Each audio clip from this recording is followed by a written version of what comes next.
Hello everyone, I'm Dave. I'm the brand and content marketer for Airwallex, so welcome to the Airwallex HQ. I'm Geoff, content lead at ClearBank. And I'm Naomi, editorial lead at Fintech. So let's start with, what are you doing with AI currently, right now? How are you using it? Can you give us some examples of what it looks like on your day-to-day with content? I'll start with you, Naomi. Yeah, so Finimize, if you don't know it, basically we do investing insights. And so the idea is it's like really accessible, jargon-free content for investors of like different abilities. And so the main USP we have is our analysts. They have cut their teeth at like world-leading banks. And so one of the ways we're trying to use AI is to minimize the amount of time they spend on kind of repetitive tasks and condensing information that's already out in the world. So they can spend more time doing the stuff that doesn't exist yet, so applying their own expertise and coming to new conclusions that we can share. So I think the existing systems are really good for that, condensing like massive research articles and finding trends. We're also currently trying to build up an engine that would allow us to scale. It's currently completely human overseen at all points, so our input is human, the whole engineering process is completely overseen by the experts there, and then the output is moderated by analysts before it goes out.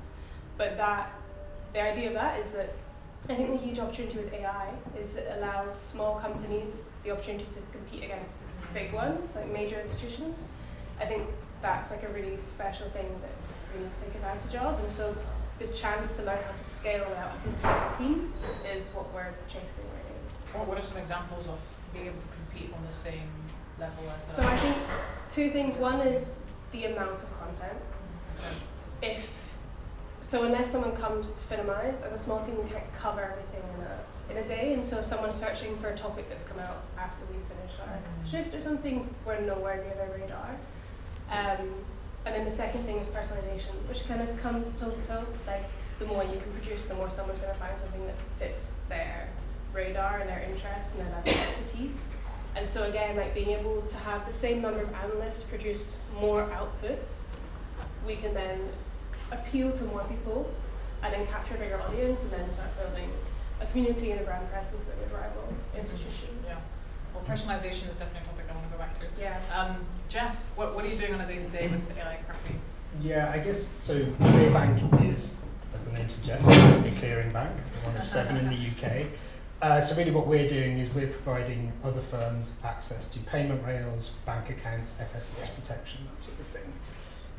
We're just over 700 people now, but we have a very lean marketing team. I think there's 12 of us now in total. So I'd say there's two sides to this. So internally at ClearBank, we run everything on Microsoft. The bank's based on Azure. So we've had like our CEO and our CTO have been spending a lot of time in Seattle with Microsoft to look at how Copilot could help information searching internally. If anyone has ever tried using SharePoint, for example, it's sort of logical as long as someone put it in a logical folder, which I'm also very guilty of not doing. There's a lot of draft folders, drafts of what only I know. So there's this element of, okay, we need to review one of our customers' FSCS protection references. How have compliance told us we always need to reference it? You can type FSCS into SharePoint, you're going to get thousands of responses. So we're trying to find a way to make sure, okay, how can we make that search more intuitive, help people retrieve information faster? From a marketing team point of view, it's a little bit different at the moment. We are a regulated bank, so there is a sort of small c conservatism to how we approach some things. You know, it's very much test, talk to compliance, have an idea, go back to compliance and go, we think this might be a good idea. So for us right now, it's more helping on some of the creative stuff, I'd say. So I think we've all been in the situation, right, where you're like, you go in, you have a team of stand-ups, like, great, I've got 45 minutes to be creative before my next meeting, and obviously creativity doesn't quite happen like that. And someone's like, well, we need 3 social posts, and we need to give, you know, the chief commercial officer this post because they're going to go do this thing. And so we found it's pretty useful just for sense checking things or summarizing things, sometimes for internal emails to send out on a newsletter. that we've tended to use actually the Grammarly tools. We have Grammarly just as an enterprise level, and that we've found is pretty good. We don't actually use it as such, so we don't just put, hey, can you write us a social post on it? We've just signed with this client and then copy paste it. We're always sort of sending stuff around going, give us 10 ideas, write it in this tone. If you were a technical person and you wanted to know about this update to this webhook that we now have to communicate via email, how would you like to receive it? So we're really just playing around with it, mainly at the moment. Yeah, I think that's why discussions like these are useful, right? I think we're all at this stage right now. Yeah. But so you're talking about scaling, you're talking about kind of idea generation and also kind of information organization, kind of, and finding. I mean, it's mainly efficiency, as if we wanted to bucket it into one thing, it's just how can we be efficient. Yeah, nice. And how about you, Dave? What are you doing with AI? Combination of both. I think I'm looking at AI in a way that means that I get more time to be creative. So those 45 minutes, I go into it fresh because I know what I'm going to do. I think you need to separate automation and generative AI. I think there's a bunch of tools out there, Surf for SEO, for example. It just helps you do stuff a lot quicker. This week, I hired a new copywriter called ChatGPT. And I set it a task to write 20 social media posts, the relatively boring ones about attending events. Where's Dan? Sorry. And I found that actually, I was pleasantly surprised in the same way that, it's a very enthusiastic average copywriter. But what it couldn't do was spark creativity. You couldn't, we'll come on to this because we've talked about it before, but prompt writing will become a massive thing. And I don't know if we've seen yet generative AI for content marketing, and I have many ideas about how that could work. Okay. Let me I'll elaborate. I'm curious. I would say that 60% of my role is regurgitating existing copy. So stuff that's already been written, been approved by legal, that I wrote once and went, yeah, that's quite good. I would love a tool that could surface that up to me. That's automation. The generative AI on top of that is, well, hang on, you described this and you described that. Let's put it together and what happens. That's the idea. Yeah, no, that's cool. I think LinkedIn is kind of doing that a little bit, right? When these AI generated comments, which are terrible, obviously we hate them, but they're kind of playing on that. And apparently it takes up a lot of bandwidth, right? It's really expensive to do these kind of searches, so I don't know. I think today's point, there's a lot of, and maybe we'll get onto it later, but I think some of us may be old enough to remember Clippy on Microsoft Word. Yeah. It looks like you're trying to write a letter. It's like, I'm not, but fine. But it's almost like, it looks like you're trying to write an advert about this. You need to put this FSCS protection thing in here and drop it in. Which it sounds incredibly dull, and it is, but it's also one of those labour-intensive things of, what's the boilerplate for FSCS protection? How big does it be?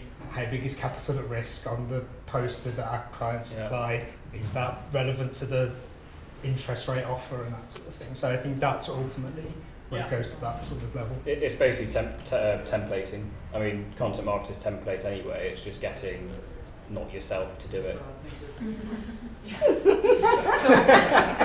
An additional question to that, I don't know if anyone's been doing Google Ads recently, but I don't know if you've been seeing that now Google proposes you to do the ad with AI.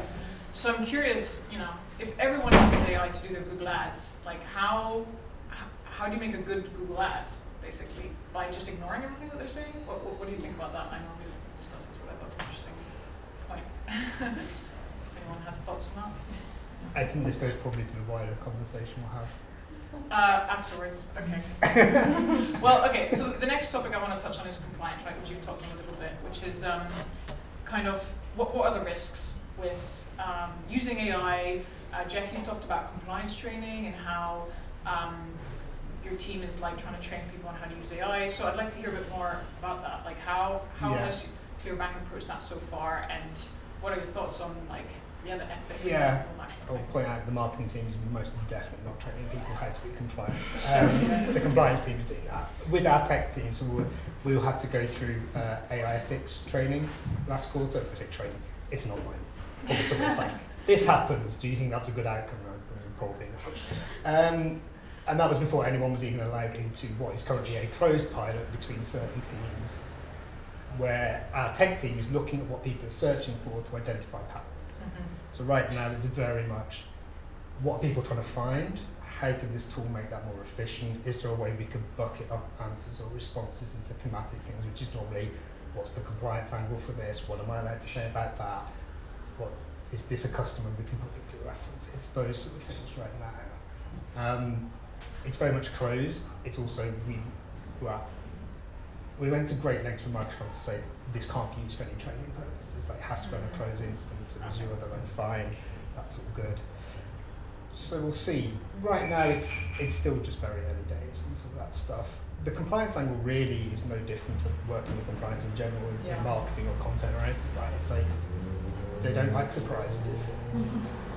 Their role, particularly for us, because we're regulated by the Bank of England and the FCA, is to make sure we can continue being regulated by both those entities. You know, my worst nightmare is waking up to a Teams message or an email from one of our compliance team going, "Hi Geoff, so the FCA's been in touch about that blog post." That's what needs to never happen.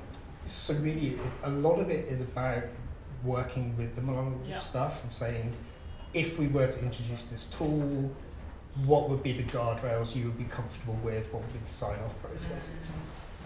And to be honest, no one really knows at the moment because it's still so nascent that I don't think anyone's really figured out the yes, no, maybes to some of this stuff. Yeah. I think unfortunately some of the yeses will become compliance problems for people, and that's where the learning will start to happen. Yeah, that makes sense. Naomi, I'm curious from more of an ethics standpoint, in terms of using AI to produce content. Are you worried, or do you think that your readers, if they find out that you're using AI, might be a bit uncomfortable about it, or would you disclose it? Like, what are your thoughts on ethics type thing? I think it's really interesting, and I think I have had to personally kind of come to terms with bringing AI into content. Yeah. On a personal note, because I'm like sometimes a bit of a romantic about content and arts, but also because Finmise is like investing in financial insights, and we don't give financial advice anyway, but that's part of the issue. Like when you bring AI in, how to like make sure that it also doesn't give anything that could be a leading statement or misinformation or inaccuracies. Because also we have our audience, but we also have Finmise for Business as partners. So we reach some like 40 million people, and the responsibility of not putting out something that could lead people to make a bad judgment is very pressing. So first, like I think the delta between how much better a human is versus AI could change quite quickly, right? So like with building this machine that hopefully will be able to create content that I, at least for the medium term, is still envisaging a human overseeing. At the moment, we're trusting humans to make these calls, but there's obviously a margin of error there that could happen, like subjectives, especially when you're saying like ethics more than compliance. That you can suggest something without saying it and not technically break compliance. If you're able to build an engine that could 100% every time make sure that you're not making a leading statement or something like that, that would very quickly become more accurate than a human. So that's kind of the challenge right now, is trying to condense these strict rules but also kind of implicit rules into something that a machine can understand 100% of the time. And then on the transparency point, my personal standpoint is that like people aren't stupid, and so like if it sounds like AI, because right now AI sounds like AI, it's so obvious that if you don't say it, I think it seems patronizing that you've not told someone, because they will know, and B, I think if someone's going to read AI content and enjoy it, it means they're already open to AI. No one's going to be tricked into it. And so just labeling it, I don't see any disadvantage, because if someone's open to AI content, they'll be open either way. I think like, I know there's penalties for certain like SEO plays, whether you do or don't say it's AI or like human created. I think right now, in our engine, everything produced is coming from like a human output, and it's overseen by one of our analysts. So right now they have final sign off, and it goes up as them, but with a disclaimer that says it's been AI enhanced, not AI made, because it's human the whole way through. But I would be like an absolute hard no on mislabeling anything if it was produced or held by AI. Yeah, I think that makes sense. And we were discussing on our call that Sports Direct didn't do that. Yeah. They produced content with AI and didn't tell anyone, and it got a huge amount of backlash. Yeah. So don't do it. Make sure you add a label. But yeah, no, that's really interesting, and I agree with your approach. I think that's the right one. How about you, Dave? How are you thinking about compliance? Are you doing any training or any experiments in that with compliance? Well, Geoff mentioned the FCA, but there's another kingmaker as well called Google. Yeah. And I think you may start to see Google start to penalise clearly AI written content. I think it's probably more prevalent in the B2C space, where especially your money or your life type topics, I think there needs to be some sort of human validation behind the articles that are being written.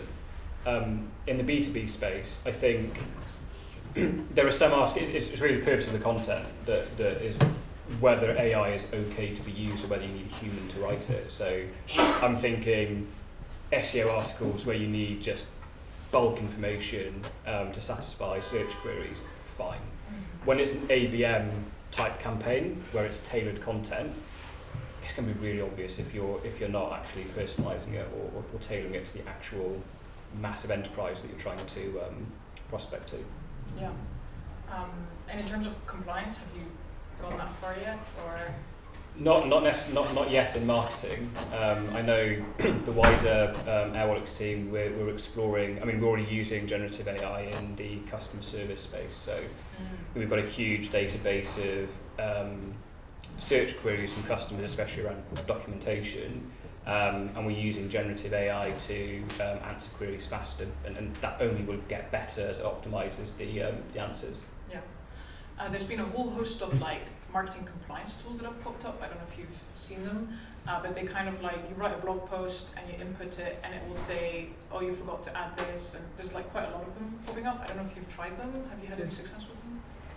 It's not, I don't think it's marketing specific, but it's a really good tool called Claude.ai, which if you ever have a very large document, by large I mean many tens of thousands of words, you can put it into this. It's not training on external data, and it summarizes. You can say, give me a 2,000 word summary of this, and it's so far, from the playing around with it being pretty decent.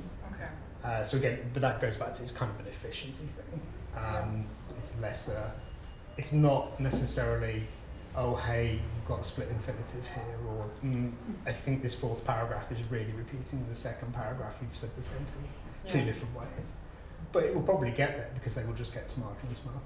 But can you give it words and say, oh, if we write about how we're licensed, we have to write it this way, or stuff like that? You can prompt it very specifically to say, does the document essentially make sense? Is it coherent? Okay. So depending, I've seen some examples like business plans people have put in. They've said, I need to give this to investors in a way that because they're not going to read it.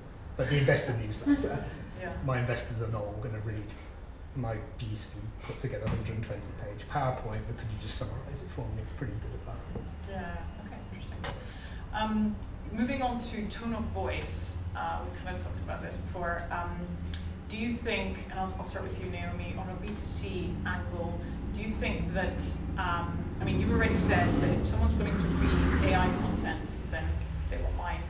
But are you worried about losing that kind of human tone of voice? What are your thoughts on there? And do you think that an AI could emulate a Finamized tone? Because you've got quite a unique tone of voice, right? Yeah, that's what I was going to say. Our brand, at least in my opinion, is quite built on our tone of voice because it feeds into our whole mission of financially accessible, and sometimes even if you're trying to, no matter where you are, maybe it's your first step, so maybe you know quite a lot, but you still don't want to spend ages trying to make things sound less complicated. And so that is a huge risk because I kind of feel like if we lost that, we wouldn't really, our point would kind of cease to exist. So that's why this engine is so experimental, and we're very open to the fact that if we don't get to a point where we're extremely happy, it's just been an experiment and it's not worked, at least where technology is. I think it's possible though, somehow. I don't have the answer. I don't know if you saw it last night before I went to bed. FK Twigs is in Senate right now, and she was talking about how she has created basically a deep fake, and it can handle all of her press and her media duties, so she can just make music where it's where she makes value. And one of the things caught my eye is that they're training based on the way she speaks, which is her personal brand of tone of voice, which is obviously a huge personal liability, and it's her brand. And so it's already happening in spaces with high wealth. Like there's already the systems that can do that to some extent. I think at the moment first of all, to kind of roll out a tone of voice is, I can see it being feasible. I haven't seen it to the standard that I would like it yet. When we use what we've built, it will strip out like certain jargon, but it will sound that kind of like, I think you said this, like over enthusiastic, very Americanized, like it won't sound like us. Yeah, because I think that's just like a native human quality to speak like a human, and that's just rolling it out. I think generating a tone of voice from scratch is a completely different ballgame, because tone of voice to me is so much about human psychology and like empathy and relating to how something will land with someone, have the effect that you want it to have. And you could implant that, but you would have to be such an amazing skilled, somewhere between a communicator and an engineer, to condense that sort of like feeling in an open atmosphere where you don't know your parameters yet into a document to then feed into a machine. So I think the right person who could come up with a brief of a tone of voice could probably execute it well. I currently don't see the ability to create one from scratch. I do think it'd be really good for starting points. Like I find it very good for idea generation. Yeah. If you ask for like, if you put in a business plan and you say like, give me the trends from this and how that would correspond to a tone of voice, it might be able to say like, this brand seems quite technical, but it's still quite sophisticated, and you could probably be quite formal. And that's a good starting point, and you could ask for examples. But I think if you then fed back in what it's told you, it wouldn't be able to follow those exactly to your specification, unless you built one from scratch, which has still not happened yet. That's kind of like the $1 million question, I guess. Yeah. Do you think like it'd be possible to feed it like all the content you've produced, like since the first one that you produced, and it could eventually like learn from that? So this is kind of what we're experimenting with, because I think, so on the market services don't have the memory to facilitate that. Okay. Like that's kind of why you'll notice that if you put something in and you give it a couple of iterations, after a few rounds it'll have forgotten the first one, and it will say like no exclamation points, that's not on our brand. The first one will be fine, and then you'll give it another iteration and it'll come back an exclamation point. And it's because like it's just not built to those parameters, and the memory is just not long lasting. So you have to build a new service that kind of has this as the underpinning rule. Yeah. And it's just still not perfect. And I think that will change as the technology grows and it's got more information available. So I definitely see it as possible. I don't see it as possible now. Yeah. I think it'll be 5 years, it might be next year. I have no idea. I So get quickly. really like rabbit hole with this. Yeah, So like this time last year I thought we'd be in a completely different space than we are now. It's probably slower than I expected. Slower? Yeah, Okay. I think so. Interesting. Nice. So from a B2B perspective, I know Geoff, you have opinions on this. In terms of tone of voice, do you think AI can do a better job than what's currently out there? Yeah. I think it depends also what we're meaning by tone of voice, as in a set of essentially corporate guidelines as to how you would discuss something or what you would never go near. Then I think, I'm like you, I'm more sort of believer in the creative and trying to, if I'm writing, let's say ghostwriting for my CEO, I know how he speaks and what he says. But if I'm writing for our chief technology officer, it's completely different. And there is a clear back tone of voice. But I don't want those to essentially sound exactly the same sentence length, same sort of intonations, because ultimately, when you're reading words on the page, you kind of want to hear someone's voice behind it. Right? I think the route you were going down is what we discussed on the call was, we kind of touched on with SEO. I'll be very specific about B2B and B2B and payments. There are if you could take most companies' websites, change the logos, and you'd have no idea what company it was. I agree. And it's probably because we're all playing the Google game. Well, you need to put all these keywords in. Great, I've just read the same blog 25 times. What is SEPA? Who even cares at this point? Go to the ECB website, it's got the best explanation. I think it also links back to that compliance point of, that's why you should never write an entire blog post with it, because it's a black box answer. And if you're being specific, going, what is SEPA? I think when it comes back to that moral and ethics argument, would you copy and paste a blog post from your competitor's website and put it on your own? No. Well, how do you know you're not really doing that anyway? Yeah. we had some training the other day where someone was talking about citations for things. It was completely nothing to do with this. And someone said, by the way, a Facebook post and Wikipedia are not sources for citations. It's all about, what do you mean Wikipedia's? I could see some people's faces going, oh god. don't. So I think when it comes to tone, yeah, there's stuff it can do. I think the tools will get better. I think what it will do, though, what you'll see is, which is what I think we saw with a lot of AI, is like lots of influencers on LinkedIn going, here are the 95 prompts you should use for blah, blah, blah. And it's completely gone there because it all went like that. They realised they weren't actually making any money from it. It's completely plateaued. I think the tool will do something similar where you'd maybe get an 18-month period of people trying to be hyper creative, getting some really good results. Everyone catches on. It happens everywhere, like Instagram, people get really smart with framing photos. All of a sudden, 6 months later, everyone's photos look the same. You go to YouTube thumbnails, right? It's a person with shocked face with thumbnail thing. It's just become very vanilla. And that's what happens. So as you feed the machine the same stuff, you very quickly get to quite a vanilla level. My hope is that if the tools can do that, it gets rid of some of that terrible sort of SEO noise, and hopefully then people start to think more about the creative, the voice, okay, we could write this, but really is coming on the top 3 things in Google more important, or should we write something that's actually going to speak to our customers' needs, which they probably aren't using our tone for? Yeah, something I wrote in my LinkedIn post today is also like, if everyone, I mean, we agree that a lot of B2B payments content isn't great, right? And the AI could do, maybe, in certain instances, do a better job. Does that mean that, what does that mean for the future in the sense that, is there a really big divide then between just your average AI content and like really high quality human content? And then, because there's such a big divide, you can quickly tell which one's which, and hopefully that means the human ones get more credit. That's my thinking anyway. What do you think? I mean, the honest answer is we don't know, because we don't know what tools will be available. There's probably a tool that doesn't currently exist today we'll all be using in 2 years. Because someone smart will come up with this. Well, if you feed your tone of voice and brand guidelines, I can spit out something like 70% good enough. I think my concern is more where people don't see any value in content, and thankfully we all work for firms that do, where you have a CEO or a CMO who's like, well, just ask ChatGPT, just ask it this, but say slightly jovial tone or something, see what comes out, that's good enough. I think that's more my concern, and then you suddenly... Yeah, but then they see the quality of the content, and then they get a better solution. I don't know, I've seen that as well. Like, okay, and then they reverse their decision and realise they need to hire a brand designer and probably a copywriter, and we start all over again. Exactly. How about you, Dave? How are you thinking about tone of voice at Airwallex with AI? Is that like, are you using AI to help with that, or? I think it's about value. We've all had like gifts that we know they've not really put much thought into.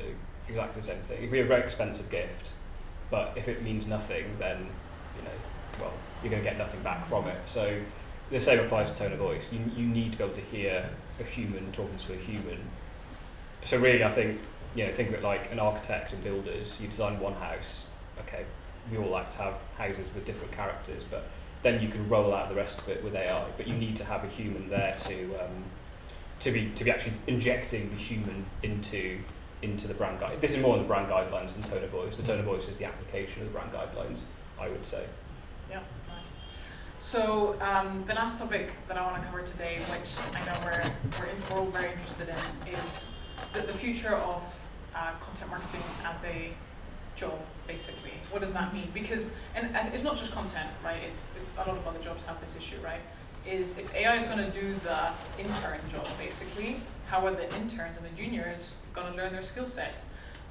So that's the question I want to put to you. What do you think of the future of the role of the content marketer? I'll start with you, Dave.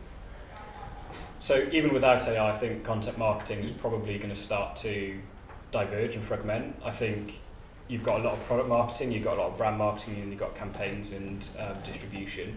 I think content marketers, existing content marketers will need to pick where they pick their lane. So whether they want to go into product marketing to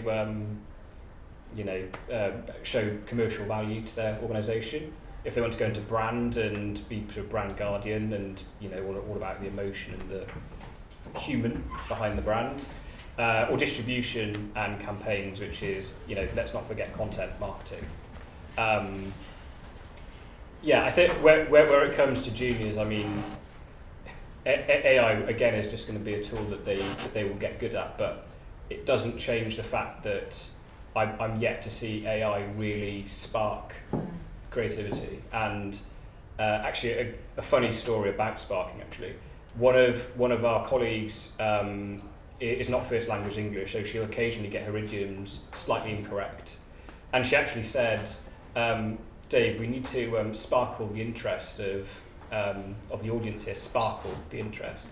And it's wrong, right? Technically it's incorrect. But I've thought about that ever since, because I really like the idea of sparkling someone's interest. And it's like the accident that you've had. You're a human. Way to point it out. I think you felt we got away with that. But I think it's the unexpected accidents of creativity that will give you a new thing, like just do it, etc. Those things do not, AI is fundamentally retro, like it's looking back, it's looking at what's already happened. Content marketers or junior content marketers will still have to be one step ahead, thinking about. So, just on that, do you think there's any ways that like a junior content marketer could? Because you're basically saying they need to kind of lean into that creativity, right? Kind of. They need, there'll still be creativity regardless of what you're doing. On the product marketing side, it's more about getting really deep into understanding challenges. There's going to be creativity about how you activate that. On the campaign side, you still need creativity to activate. So lean into that creativity, and how would you say that like juniors could? I don't know. Can you become more creative? I'm not sure, but what would you tell them? I don't know. Use AI to automate the bits that you don't like. Okay. Yeah. But what if they? Because I think a big part of being most content marketers, I would say, start as writers, right? And so you become a better writer over time, and then you realize I actually like marketing as well, and you do other stuff. I guess my worry is more like learning the skill of writing. It's not always the most fun thing. You have to write a lot of articles, a lot of essays, which are not really fun. So it might be tempting to just be like, whatever, I'll ask ChatGPT to do it. So do you think that there could be like a skill set thing where, because they're not writing those articles, they might not be developing that writing skill set? I don't know, it's just a thought.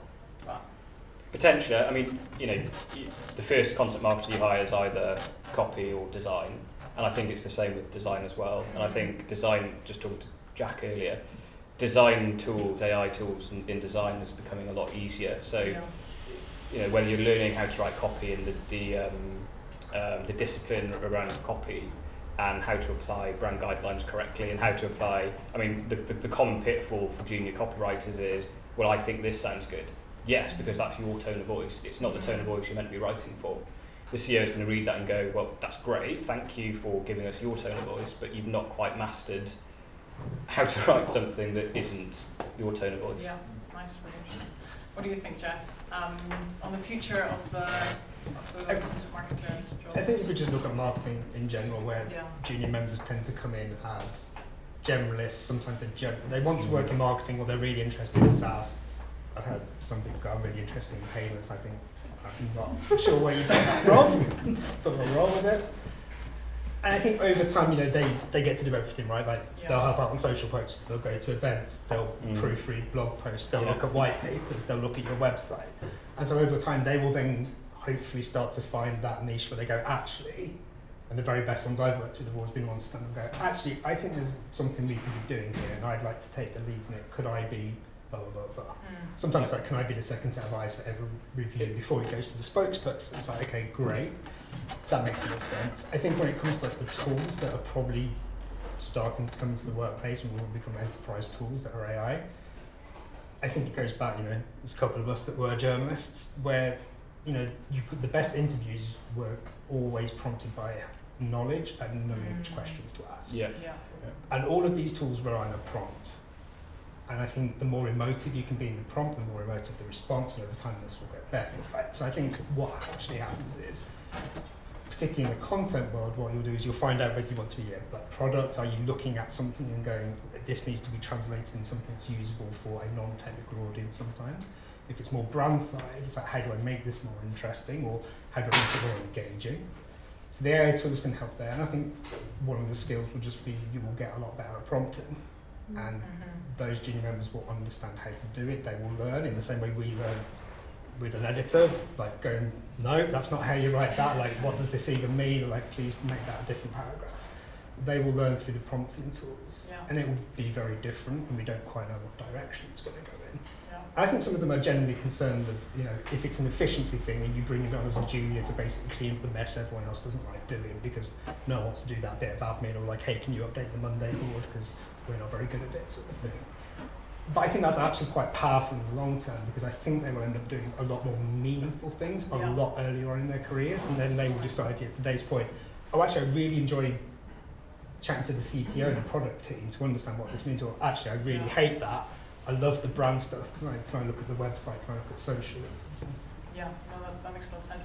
I like your thinking around journalists. Like, the future of the content marketer is more of a journalistic approach, where really, because what a human can do really well is listen to a customer or an expert, extract the knowledge, and put it in a way that tells a story. I mean, maybe AI could do that eventually, but the questions that you ask as well to the expert, like, that's so human. So I think that makes a lot of sense, like kind of more of a journalistic approach, and also hopefully better content, right? Hopefully. Yeah. How about yourself, Naomi? What do you think about the future of the content marketer, and maybe the writer as well in general, because you're doing a lot of writing at Finwise? I think from what I can see happening, I think it's going to be important to find like a niche or an expertise sooner, because what I find in tools currently, unless we get to a point where of like perfect generative AI, I can't see it changing. Sort of what Dave was saying, that it's retrospective, and so what AI is good at is making someone who doesn't usually do something produce something that's quite good. Yeah. So like and you mentioned a business report, I don't do them in my day-to-day, so if I need to make one, it's going to probably be better than I could do usually. But if it's something I do in my day-to-day, it's going to be worse.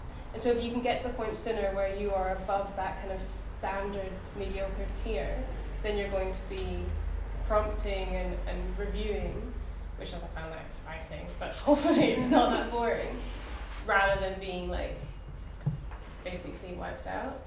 And I think that could become easier, because I think the world will just shape around that. Like, I think with each like technological iteration, we just adjust, and the sooner that you can see a way to make it work for you instead of that it's like happening to you or against you, the better, because you can learn what you're really good at, and even through like using these tools, be like, okay, this is the thing that like I can't use, I have to do this myself. That's probably what you're really good at. And I think that the same thing, if you're starting at a higher level of output, because you're not organising calendars and like doing those tasks, you will find that path quicker. And I also think like people who are coming into juniors will be so much more fluent with these tools than we are. Yeah, this is almost the worst stage, because we have a kind of a way that we do things, and now we have to adjust, and it's fast and it's kind of scary. If you grow up in a world where it's more normal, I think the world as a whole kind of adjusts to like those learning styles. Yeah, that's how I see it. That's a really good point. I think also ChatGPT, you're kind of alluding to ChatGPT kind of being your editor a little bit, and that will help you get better sooner. So it's another kind of side of the coin that's actually helping you. I also think it kind of turns writers into editors in a sense, and that kind of awakens like a critical eye. Sometimes if you're writing something from a blank page, it's better than it was because there was nothing there. Whereas if you get back a draft and you can read it and you're like, actually, this is not that great. Yeah. That like brings a new creativity. You can kind of rip something apart, and you're kind of learning from like self-critique from a draft that you've given. Yeah, so I think it could like there's a kind of innate humanness to that, like taking something and making it feel better and resonate. I think that's where the skill will come in. It's more iterative. Yeah, no, that makes a lot of sense. What, do you have any comments on that or thoughts? Yeah, I'm interested. I mean, journalist. Journalist, yeah. Yeah, I mean, we're all writers first. You said content marketing, writing. There'll be writing. There's a lot of words in content marketing, don't get me wrong, but there's also another aspect, which is design, like visual. Now, I know a lot of organisations, they're very separate, but they do meet in content marketing. And I think where they meet is what I would call, apologies, is concept, right? So you need to come up with concepts for campaigns, things that would work written in a blog or written as an ad or as part of an image for whatever, or on a stand. Like that's where concept comes together, short copy, some nice graphics, etc. That's where I think juniors, like when I said creativity, that's where they need to be thinking like, what are those concepts? Like thinking like an advertiser almost. It's like what is the next advertisement we're going to do? So when we're thinking of campaigns, I think about the slogan first, and then I go, is that going to work? Around, we're currently thinking a lot around our activation with the Olympics. So I'm thinking about, well, what's going to work across all of the different personas that we help? What's going to work across all the different industries that we help? That's concept. That's not writing. That's not design. That's concept. Yeah, nice. And it's probably the most fun part of it. Absolutely, absolutely. So the juniors they're gonna have a good time when it comes. Cool. I want to open the floor to any questions. Yeah, go ahead. So, listen, great information there. I mean, one of the things, I don't know if anyone follows John Muller, who's head of SEO at Google, and he just said, like, it doesn't matter whether you create it or AI creates it. If the content's good, it's good, and if it's not, it's not. That's as simple as Google see it. So I think some of us were overthinking it, but whilst I was sitting here listening to you, what really came to mind was the amount of parts of our life where we accept that we need machines to help us get anywhere. You've got to build a house, you need a machine. You bring in an interior designer to do the creative, right? There's all these parts of our lives where we're used to getting help from machines in whatever form they come into. But AI is creating this space where we're questioning it all the time. Now, at our business, we do not use ChatGPT. It's like, we don't. Is anyone else using Perplexity? I've heard of it. Right. So with Perplexity, it's a completely different beast. It's a search engine with Claude, Copilot, ChatGPT in it. And so everything comes with pure citation. But what I'm doing, and Geoff, was it you that said you're using Grammarly at Enterprise? Well, how we're managing to use it really good is by having the content written, we're writing strong prompts, and then putting it into Grammarly. Then Grammarly is then telling you if it's got plagiarism, and then it will tell you what percentage of it is plagiarized, and you can then rewrite that. Now, I just don't see there's any way forward other than you three are journalists, right? So anyone you can probably bring in behind you, especially at junior level, you're going to be hypercritical of like their language and the way that they're writing for you. Same as AI.